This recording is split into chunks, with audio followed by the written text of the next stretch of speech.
같이 읽겠습니다. 예수께서 나와 말씀하여 이르시되 하늘과 땅의 모든 권세를 내게 주셨으니 그러므로 너희는 가서 모든 민족을 제자로 삼아 아버지와 아들과 성령의 이름으로 세례를 베풀고 내가 너희에게 분반 모든 것을 가르쳐 지키게 하라. 볼지어다 내가 세상 끝날까지 너희와 항상 함께 있으리라 하시니라. 아멘. 우리 직원들은 한빛병원에서 근무를 하고 있습니다.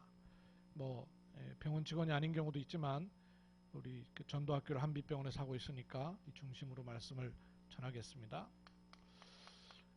그냥 직장이기 때문에 다니기도 할 수 있겠고요.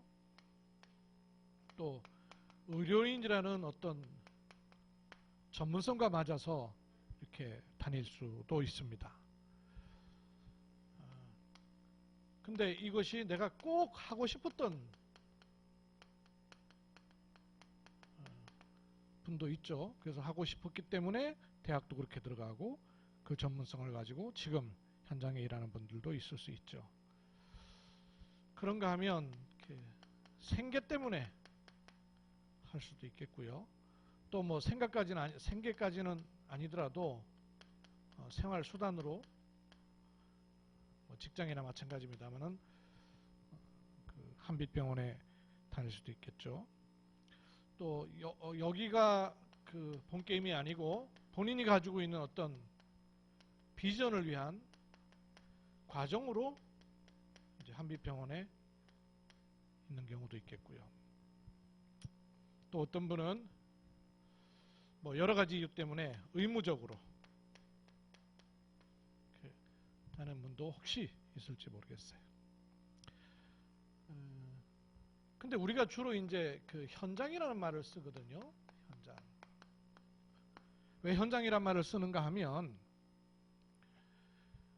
내가 그냥 이런 것 때문에 다니고 있으면 그야말로 직장이죠.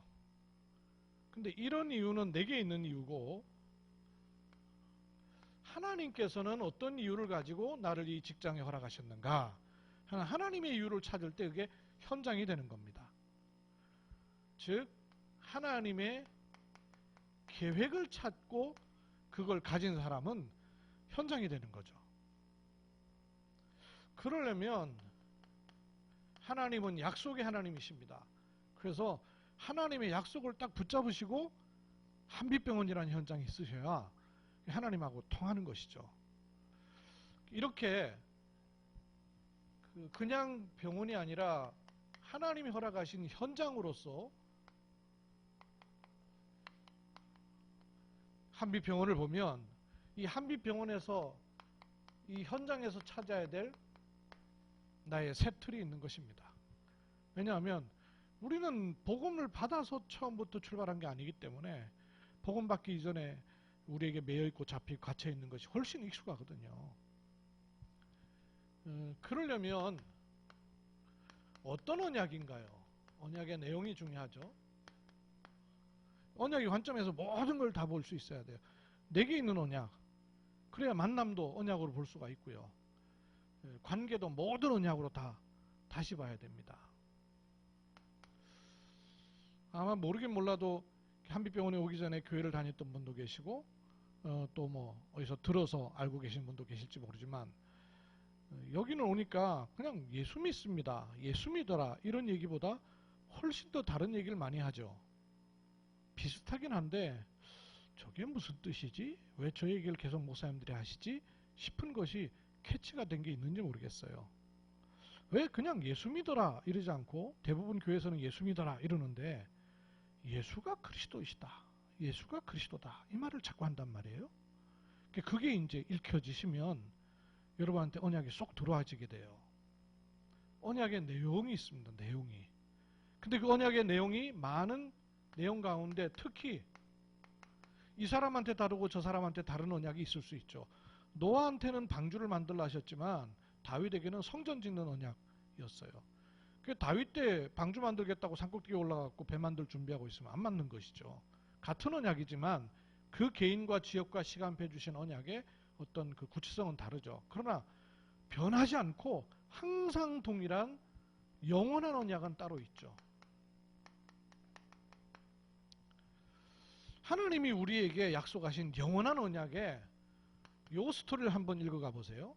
하나님이 우리에게 주신 첫 번째 언약은 뭐냐? 내가 너와 함께 하겠다는 거예요. 첫 번째 언약이 아니라 가장 주되게 말씀하신 언약이에요. 내가 너와 함께 하겠다는 거예요. 왜 함께 하는 거 하니? 그래야 하나님의 나라를 누리게 되기 때문에. 하나님이 함께 하지 않고는 하나님의 나라가 될 수가 없어요. 하나님이 함께 하신다는 말은 같이 있다는 말이 아니에요. 부부지간에 함께 있다는 말은 같이 있다는, 그건 동거인이죠.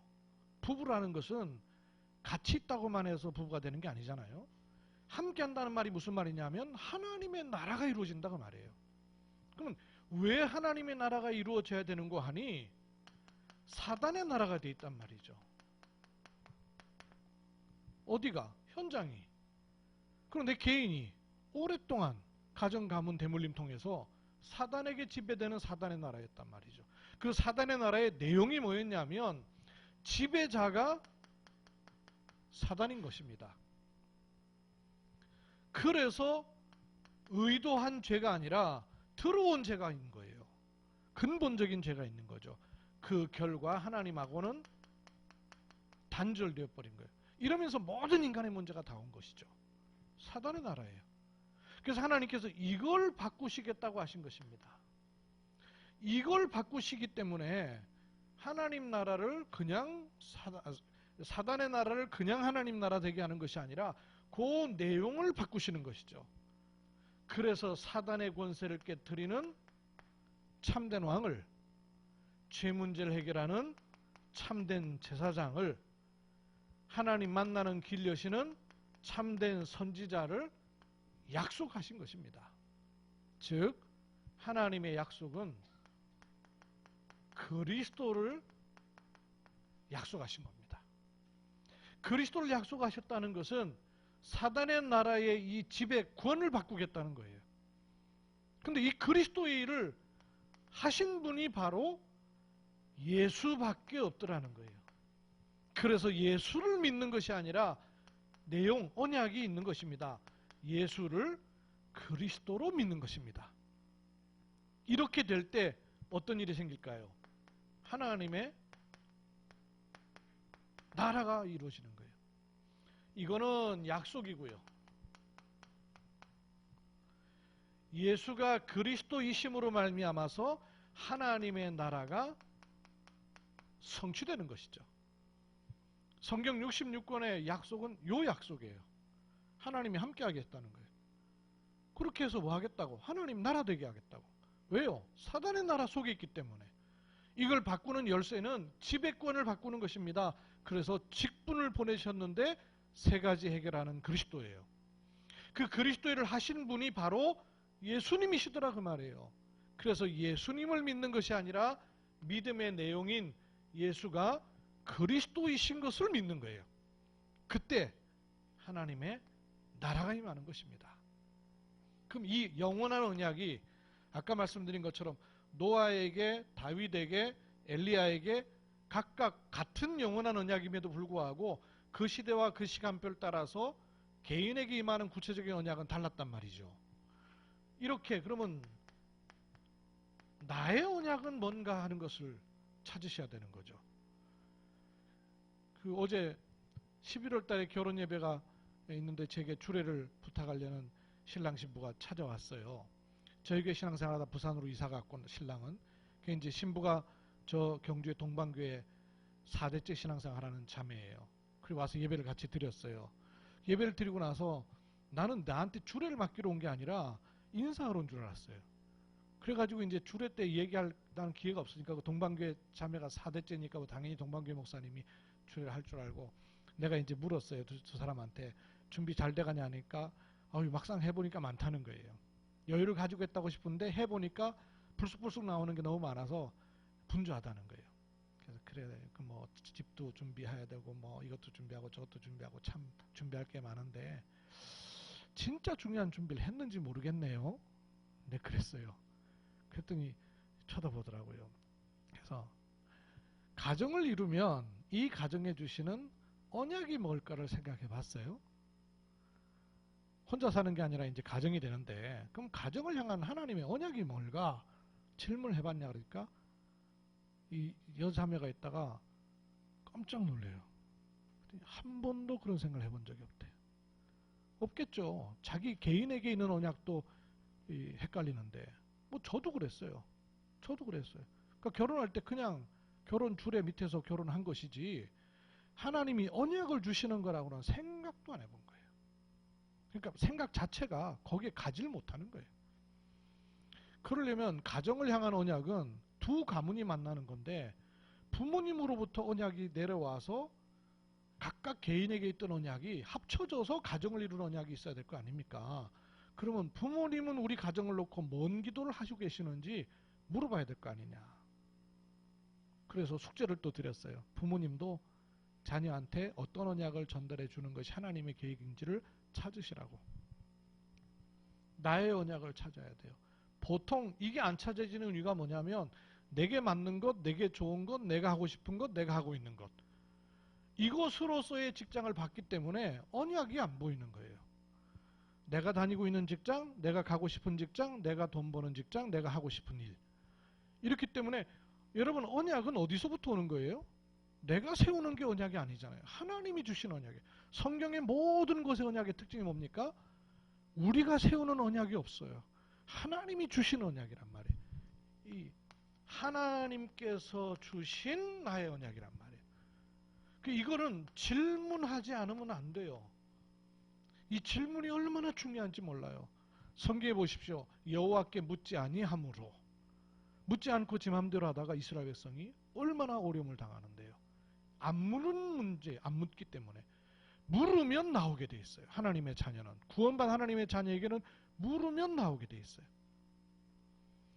한빛병원이라는 직장을 놓고 하나님께서 내게 주신 언약은 뭐냐, 이걸 찾으셔야 돼요. 근데 이 병원은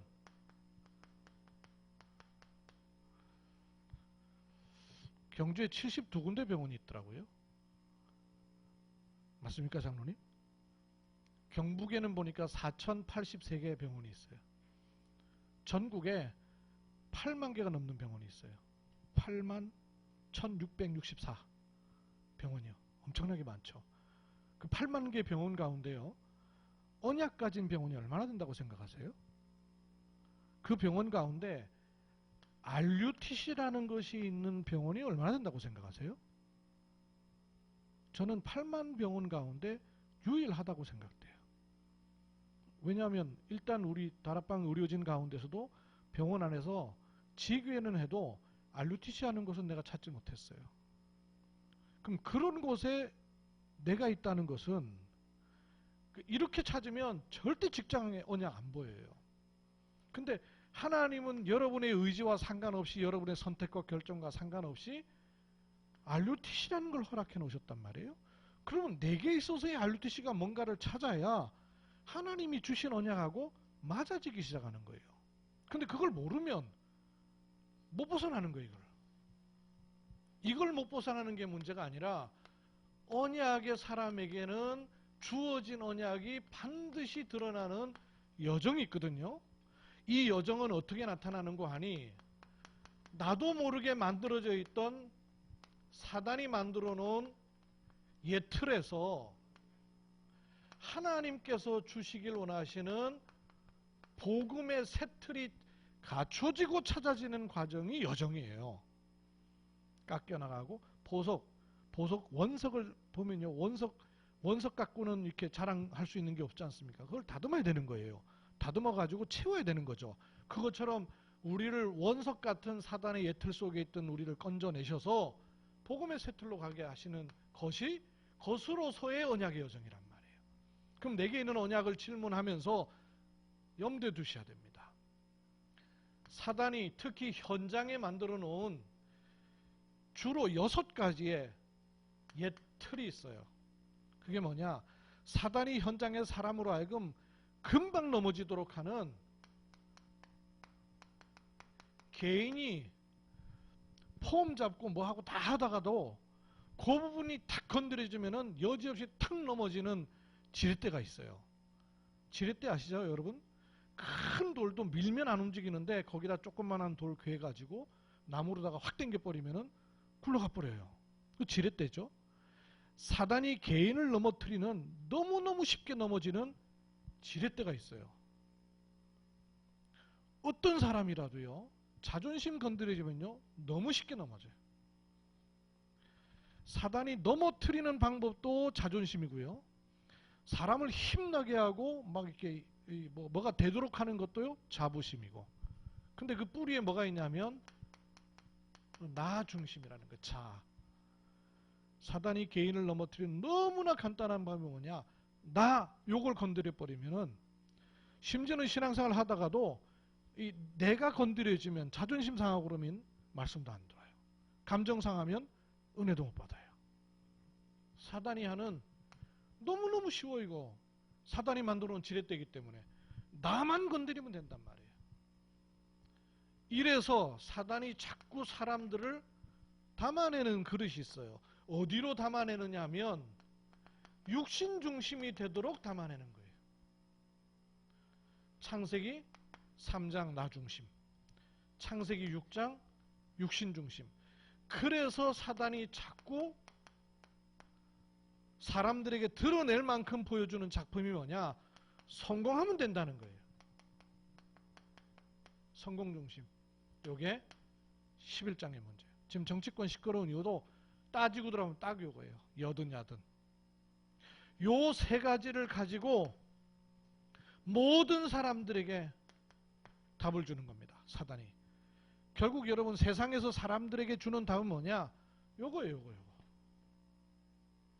이걸로 딱 답을 얻도록 미혹하는 거죠. 사실은. 그래서 알 수 없는 함정에요. 딱 빠져들게 만드는 거예요. 이 일이 한 사람으로부터 시작돼갖고 자꾸 모여들도록 만들어요. 사단이 모읍니다. 그래서 혼자 사면 잘 모르니까 여럿이 하면 괜찮은 것처럼 느끼게 만들어요. 틀이에요. 틀. 죄도요, 혼자 짓는 거는 죄 같다 여기는데 공범 많으면 죄로 여기지가 않아요. 다수가 되면 죄가 아니라고 생각하게 만들어버려요. 모임. 그래서 확산시켜버리는 거예요. 힘을 만들어가지고. 사단의 세계화. 그래서 모든 사람으로 하여금 결국은 현장에서 못 벗어나도록, 나 중심, 육신 중심, 성공 중심을 못 벗어나도록 하는 거예요. 이게 혼자 그럴 것 같으면 왕따 당하는데 분위기가 그렇게 돼버리는 거예요. 그런데 성경에 하나님의 사람들은 요걸 벗어나는 현장에 주시는 하나님의 새틀이 있단 말씀이에요. 이걸 여러분 찾고 누리셔야 돼요. 있기 때문에, 만드는 것이 아니고 있기 때문에 알고 확인하고 찾으면 돼요. 현장을 바꾸는 너무나 간단한 지렛대를 하나님이 사실은 우리에게 주셨어요. 사단이 우리를 넘어뜨리는 너무나 간단한 답이 있는가 반면에, 여러분 돌아서서 지금도 생각해 보세요. 내가 어떤 굴레에 이렇게 묶여 있다가 빠져나오고 나서 생각하면, 야 내가 왜 그랬지? 이런 것들 있지 않습니까? 너무 간단하거든요. 사실은 빠져나오고 나면. 근데 빠져나오기 전에는 있는지도 모르고 힘들고 버겁고 못 벗어나고 그래요. 근데 쉽게 벗어나고 나면, 야 진짜 희한하네, 내가 왜 그러고 있었는지 모르겠다는 생각이 번뜩 들어요. 의외로 쉽다는 얘기예요. 하나님은 우리를 현장에서, 나 중심에서 벗어날 수 있는, 현장을 바꾸고 사람을 살리는 너무나 간단한 열쇠를 주셨는데 그 이름이 그리스도예요. 그냥 너무 많이 듣기 때문에, 너무 쉽게 듣기 때문에 생각을 안 할 수 있는데요. 현장을 움직이는 지렛대가 뭐냐? 그리스도입니다. 요한복음 19장 30절에 내가 다 이루었다 그러셨어요. 요한복음 16장 24절에 그래서 그 이름을 주셨다 그랬어요. 그러니 우리는 뭐 하면 되냐? 로마서 10장 13절에 누구든지 부르면 되는 거예요. 여러분 현장에서 그리스도 부르십시오. 부르는 것 자체가 중요한 세틀이에요. 너무나 간단한 지렛대예요. 그러면 이 그리스도 이름을 부르면서 담아낼 그릇이 있습니다. 어디다가 담아야 될까요? 하나님의 나라를 이루고 품고 담을 그릇을 준비하는 거예요. 하나님의 나라. 그러면 하나님의 나라를 이루고 품고 담을 그릇이 뭘까요? 영적 서밋입니다.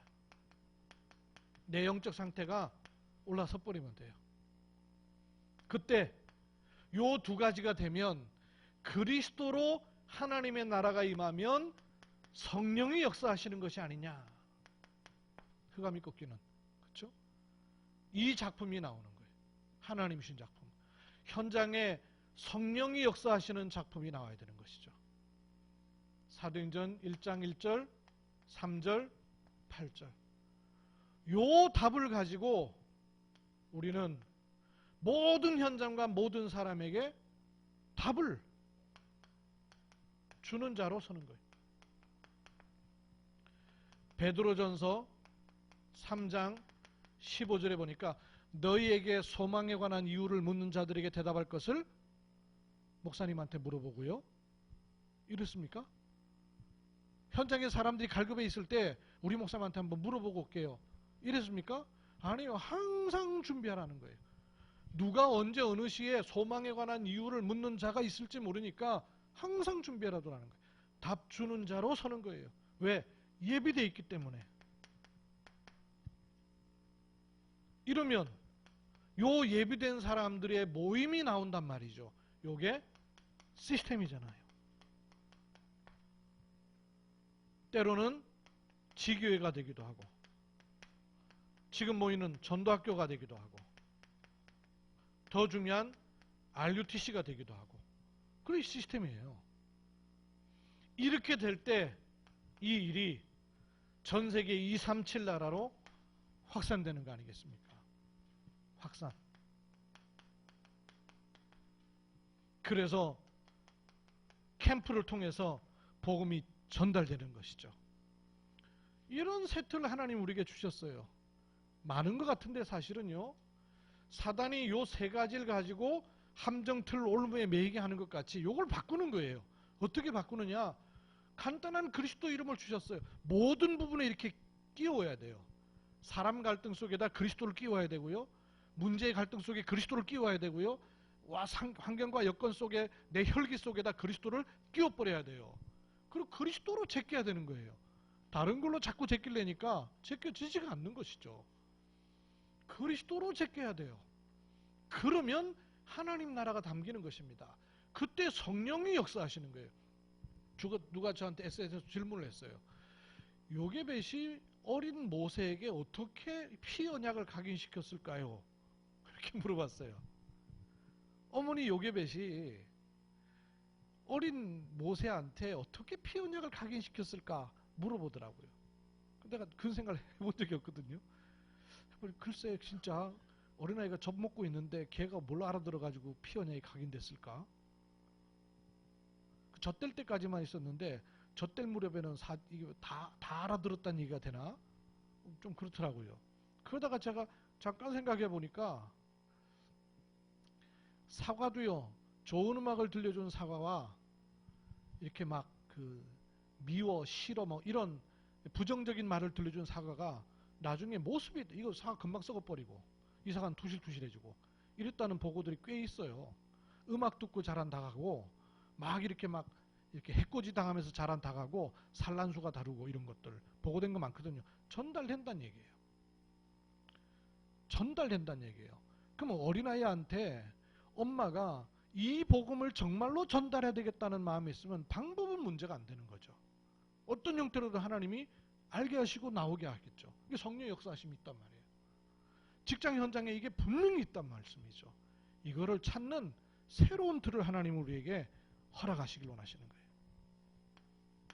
오늘 마태복음 28장에 보니까요. 그러므로 너희는 그리스도로 해답응답 결론이 나온 너희는 가서 하나님 나라 이루는 거예요. 이때 누구를 만나든 모든 족속에 어떤 사람이든 어떤 일이든 어떤 현장이든 모든 족속에게 뭘 답으로 줍니까? 하나님이 당신을 제자로 부르셨음을 복음으로 답을 주는 것이죠. 제자 삼아 아버지와 아들과 성령의 이름으로 세례주란 말은 물 뿌리는 세례주란 말이 아니고 성부, 성자, 성령 삼위 하나님의 역사가 일어나는 그 세례를 말하는 거죠. 그러면 가르쳐 지키게 하라. 마태복음 28장에 6가지로 말씀하신 이 부분이 복음 운동을 현장에서 해야 되는 우리가 갖춰야 될 새 틀이에요. 사단이 만들어 놓은 6가지 틀을 바꾸는 현장에서의 새 틀. 많이 여러분 묵상하시고 기도하면서 고백할 때마다 이 응답이 일어나는 은혜 있기를 주의 이름으로 축복합니다. 살아계신 아버지 하나님, 전도학교로 부르셨습니다. 사단이 현장에 만들어 놓은 6가지 틀을 바꾸는 하나님 준비하신 현장의 복음 틀을 갖추고 찾는 은혜의 말씀을 주셨습니다.